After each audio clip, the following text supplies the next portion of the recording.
বোন, কাল থেকে তুমি আর কাজে আসবে না।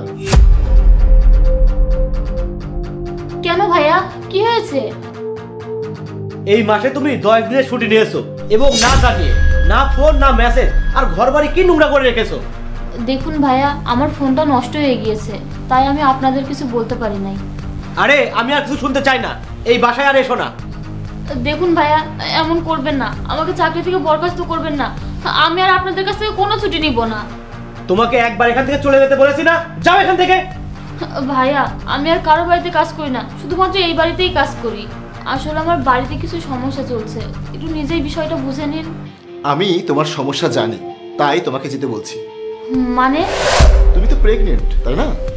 হ্যাঁ, কিন্তু আপনি কিভাবে জানলেন? পরশু অফিস থেকে আসার সময় সিঁড়িতে তোমাকে কারোর সাথে কথা বলতে শুনেছিলাম। এই, তুমি কি আমার বাসায় কাজ করবে? খালাম্মা, আমি 3 মাসের গর্ভবতী।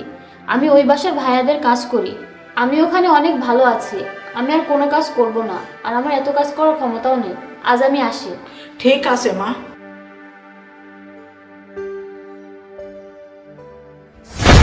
ওই জন্যই আমি বলছি তুমি বাসায় গিয়ে বিশ্রাম করো। কিন্তু ভাইয়া, আমার স্বামীর আয় সংসার চালানোর মতো না, তাই আমাকে কাজ করতেই হবে। আর আমি কাল থেকে সব ঠিক করে দেব, কোনো অভিযোগের সুযোগ থাকবে না। দেখো, তুমি বুঝতে পারছো না, আসলে আমরা তোমাকে চাকরি থেকে বরখাস্ত করছি না, আমরা তোমাকে কয়েকদিন চাকরি থেকে ছুটি দিচ্ছি। ছুটি? আর টাকা নিয়েও কোনো চিন্তা করবে না। আচ্ছা, আমরা তোমাকে প্রতি মাসে কত টাকা করে দেই? 5000 টাকা। 5000 টাকা? আমরা তোমাকে আগামী মাস থেকে প্রতি মাসে তোমার বাড়িতে 5000 টাকা করে পাঠিয়ে দেবো। তুমি আর এই বাড়িতে কাজ করতে আসবে না। কিন্তু ভাইয়া, কাজ না করে টাকা? তুমি কি জানো আমরা যেখানে চাকরি করি সেখানে কি হয়?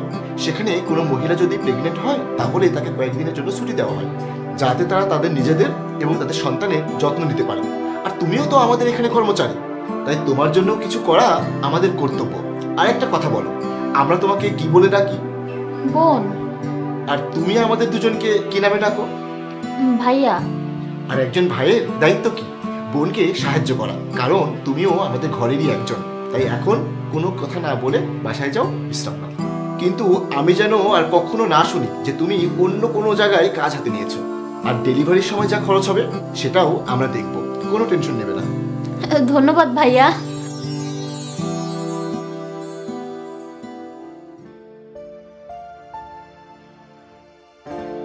ভাইয়া, তুমি বলে তো দিলে, টাকা কোথা থেকে দেবে? আরে ভাই, একটা কথা বল, আমরা তো এরকম অনেক খরচ করি যা অর্থহীন। আমরা কখনো কখনো পার্টিতে যাই, ঘুরতে যাই, এগুলো করে কি আমরা খরচ করি না? হ্যাঁ করি। আমরা এইসব খরচ কমিয়ে দেব, এইটুকুই। আমরা বেড়াতে যাব না, পার্টিতে যাব না।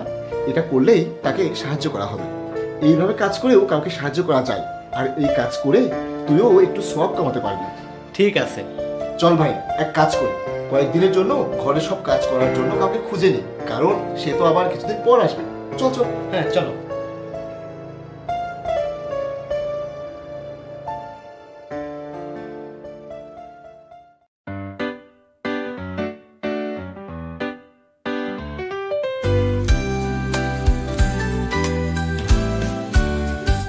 With a crayon in my hand, I can make a magic land.